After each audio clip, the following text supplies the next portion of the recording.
जी अस्सलाम वालेकुम, मेरा नाम सैयद तैमूर बुखारी है और मैं रीड राइट से खुशामदीद कहता हूँ। जैसा कि आपको मालूम है कि CSS 2025 का रिजल्ट आया and today I have with me Shaheer Hussain Sipra. Shahir has stood 73rd in Pakistan and he has been allocated to Pakistan Customs Service. Shahir is a civil engineer from UET Lahore and he did his FSc from Government College Lahore. ये रावियन भी हैं, UET के भी हैं और सब इनके बारे में जो इनका ये तारुफ नहीं है, तारुफ ये है कि ये डिबेटर है और यानी कि ये डिबेटिंग जो है इन्होंने बहुत अर्ली एज पे स्टार्ट कर ली थी। तो अब इनके पास चलते हैं, शहीर का जर्नी के बारे में सुनते हैं और उनसे पूछते हैं कि इनका रिटन का स्कोर इतना बहुत अच्छा कैसे आया, तैयारी कैसे की, इनके डिसबिलीव्स क्या होते थे तैयारी के दरमियान और वो डाउट्स कहाँ से आते थे और वो डाउट्स क्लियर कैसे हुए। तो आइए अब शहीर के पास चलते हैं।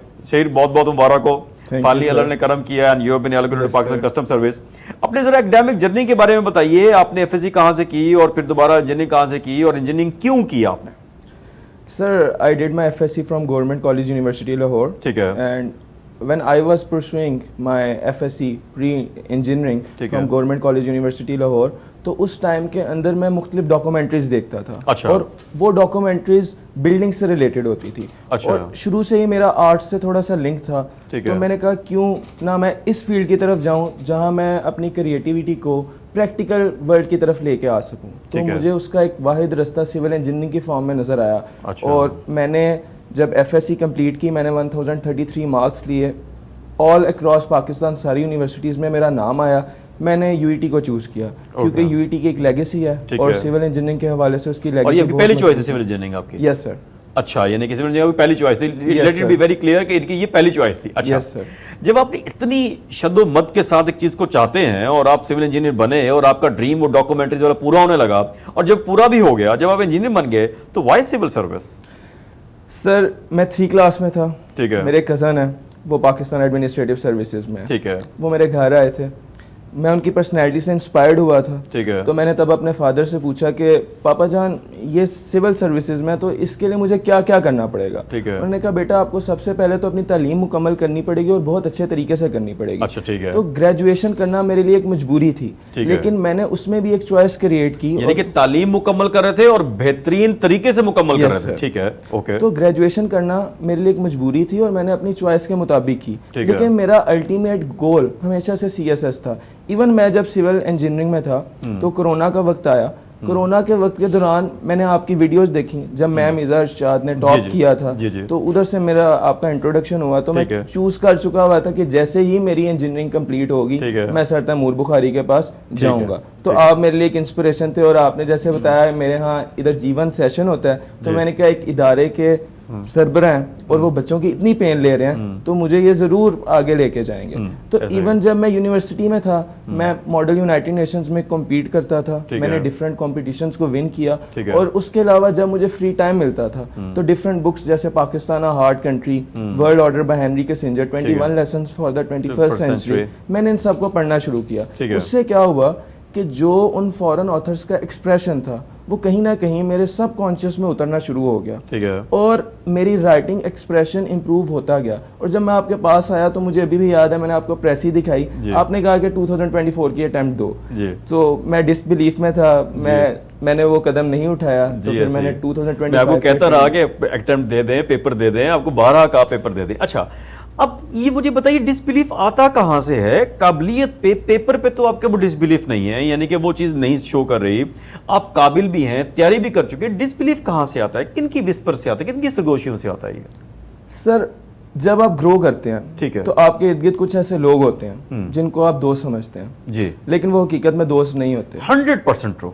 ठीक है। वो आपको कहीं ना कहीं इंजेक्ट करते रहते हैं कि आपसे नहीं हो सकता, आपकी पर्सनैलिटी इस तरह की नहीं है। ऐसा ही है। और आज वही सारे लोग मुझे कॉन्ग्रेचुलेट कर रहे हैं जी। तो आप अपने ऊपर तो बिलीफ रखते हैं, लेकिन ये जब सारे लोगों की आवाजें आपके कानों में गूंजती हैं, आपके दिमाग में गूंजती हैं और हर दिन तो आपका अच्छा नहीं हो सकता। बिल्कुल ऐसे ही। मैं इधर टेस्ट ज्वाइन करता था और मैंने शुरू से इधर से जर्नी जारी रखी। तो जब आपका हर दिन अच्छा नहीं हो सकता तो जब आप उस डिसबिलीफ में जाते हैं उनकी आवाजें और गूंजने लग जाती हैं। बिल्कुल ऐसे। लेकिन फिर सर आप जैसे लोग भी होते हैं जो उस वक्त हाथ पकड़ते हैं और आगे लेके जाते हैं। जी मुझे याद है कि जब हम मिलते थे आप मुझे, आप कहते मैं कहता था हो जाएगा, आपका चेहरा ऐसे होता था कि ये डिसबिलीफ के अंदर। यार ये बिल्कुल ठीक बात कर रहे हैं आप। हमें जो लगता है कि हमारे दोस्त हैं, हमारे सगे हैं, वही असल में हमारे अंदर स्लोली इंजेक्ट कर रहे होते हैं विदाउट वी नोइंग कि हमारे साथ हो क्या रहा है। हमें लगता है हमारी नेगेटिविटी, ऐसी बात करेंगे, आपके पास सारा कुछ है, आप बेहतरीन लग रहे हैं, खूबसूरत लग रहे हैं, आपको देखेंगे कुछ कहेंगे, अच्छा कहेंगे यार तुम्हारे ये तस्मे जो है थोड़े टूटे हुए हैं। आपको सारा कुछ देख के छोटा टूटा हुआ तस्मा अगर किसी का देख लेंगे तो आपके दिमाग में वही बात डाल दी कि यार मेरा तस्मा टूटा हुआ था, तो आपके माइंड में भी वही चलना शुरू हो गया कि यार मेरा तस्मा टूटा हुआ है। अच्छा, एग्जैक्टली सर। अब हमने रिगरेट प्रैक्टिस की, तैयारी की, सारों को पता है हमने बड़े अच्छी तैयारी की, अब बहुत काबिल हैं, ऑलरेडी प्रूव कर चुके, एग्जाम में रिकॉर्ड क्वालिफाई कर गए। अब आते हैं इंटरव्यू के अंदर। अब इंटरव्यू के अंदर आपकी जो वॉइस है वो बड़ी ऊंची है, बड़ी जबरदस्त है, बड़ा अच्छा बोलते हैं, वहां पे क्या मसले आ रहे थे आपको इंटरव्यू प्रिपरेशन के दौरान? Sir interview preparation was overall good, मेरी वॉइस भी ऊंची थी, बट मैंने इंटरव्यू के अंदर एक चीज़ ऑब्जर्व की, चेयरमैन मेरे से बात करते थे, ऑल्दो मेरी बात सही होती थी, वो मेरी बात को गलत करवाते थे, बाद में सॉरी भी करवाते थे। मैं सॉरी कर लेता था, मुझे आपने बताया हुआ था कि आपने उनसे बहस में नहीं जाना, वो आपसे सीनियर्स हैं और वो बेहतर तरीके से जानते हैं, कहीं ना कहीं कमी रह जाती है, but today I am feeling really blessed. नहीं, अल्हम्दुलिल्लाह। अच्छा, तो अब जो है जो बडिंग एस्पायरेंट्स हैं जो अभी सीएसएस करना चाहते हैं, स्टार्ट करना चाहते हैं, उनको क्या पैगाम देना चाहते हैं कि अपना जर्नी कहाँ से स्टार्ट करें, और जो है एकेडमिकली तो वो पढ़ लेंगे, डिसबिलीफ को कैसे, जो अपने ऊपर जो डिसबिलीफ है, इन लोगों से कैसे जान छुड़वाएं, डिस्ट्रैक्शन से जान कैसे छुड़वाएं जो हमारे दिमाग खराब किए रहती है? Please over to you now. Sir first of all we have to surround ourselves with positivity, with positive people, और मेरा एक ये हमेशा से मोटो रहा था कि मैंने जब भी सीएसएस की गाइडेंस किसी से लेनी है, किसी से भी मैंने परस्यू करना है, तो वो कम से कम खुद सीएसपी हो। इवन जब मैं इस एकेडमी में आया तो मैंने पूछा कि आपकी फैकल्टी में कितने सीएसपीज़ हैं, तो इस चीज़ को भी मद्देनज़र रखते हुए मैंने ये एकेडमी ज्वाइन की।